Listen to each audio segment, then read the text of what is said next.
What's going on, guys and gals? My name is Bryson from BCNS Games, and I'm going to show you guys how you can fix any problem you may ever have in Fallout 4 involving resources. Now, I don't know about you, but when I play Fallout 4, I want to get more into shooting down super mutants and plowing through deathclaws, not hunting down a piece of duct tape or a fucking oil canister. If I wanted to do a resource gathering, I'd play Minecraft.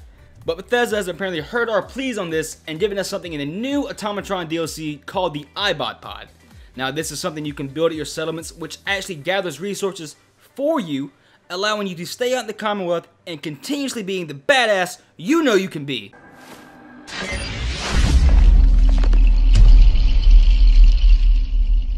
Now, first things first is you want to make sure you beat the Automatron DLC, because after that you'll have access to all the Mechanist's base.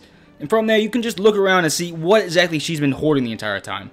Now, most of the items in here are just lore-friendly stuff for any players who like to dive a little bit more into the game, but the one thing you need to make sure you pick up is the EyeBot Schematic.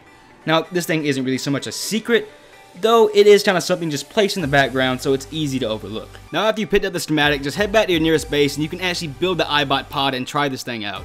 Just kind of be aware the thing does need a good bit of electricity, so you may have to end up building yourself another generator in order to power this thing.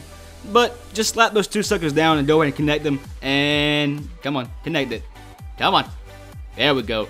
Now, let's see how we can use this thing. It's sort of self-explanatory, so don't be a basic idiot, and you should be able to figure out how to use it. But a basic rundown is you have three different things you can use. You can search for components, ammo types, and explosives. And depending on which one you need, you can send the EyeBot out, and it'll go and retrieve it for you and let you know whenever it finds it. So just choose whichever one you want. For this case, I think I'm gonna hunt down, I could use some mini nukes. Gonna hunt me down a mini nuke, select that from the options. And then afterwards, I'm gonna back out of the terminal. And it'll release the EyeBot. Now, as soon as the EyeBot actually started moving, it just parked itself right in my settlement.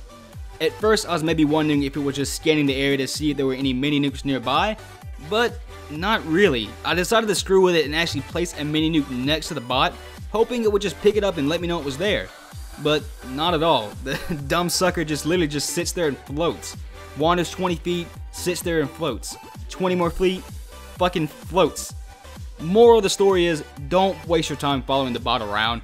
I think the system's set up where it's more about whatever item you send the bot out to find. It just needs so much time to elapse depending on how rare the item is to come by.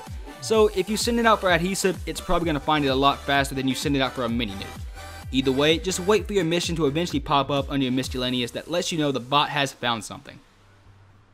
Now, my EyeBot told me to go to this military base, and when I got there, I was sort of expecting the EyeBot to be there waiting on me, kind of hovering above the item, but no, apparently they just go back to the iPod.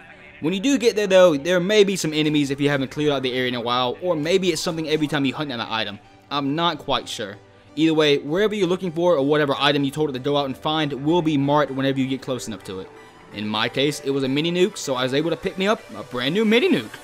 Now, at this point of the video, you're probably asking, yeah, Bryson, that's nice and all, I can get one material at a time. But I mean, shit, at that point, I might as well just play through my campaign or just roam around. I'll find what I need eventually. To which I will reply, yes, that is true, but imagine if you didn't have only one EyeBot out at a time.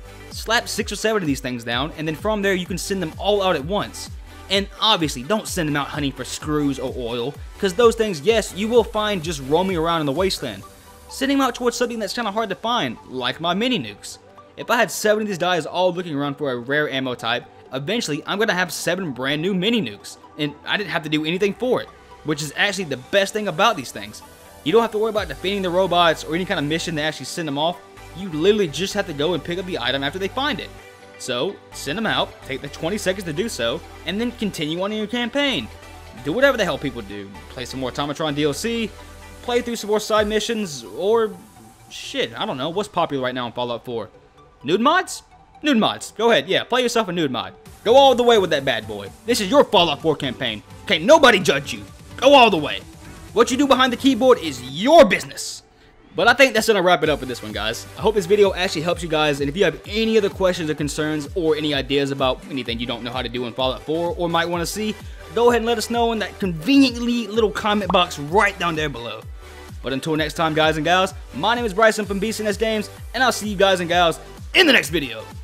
Roll the outro!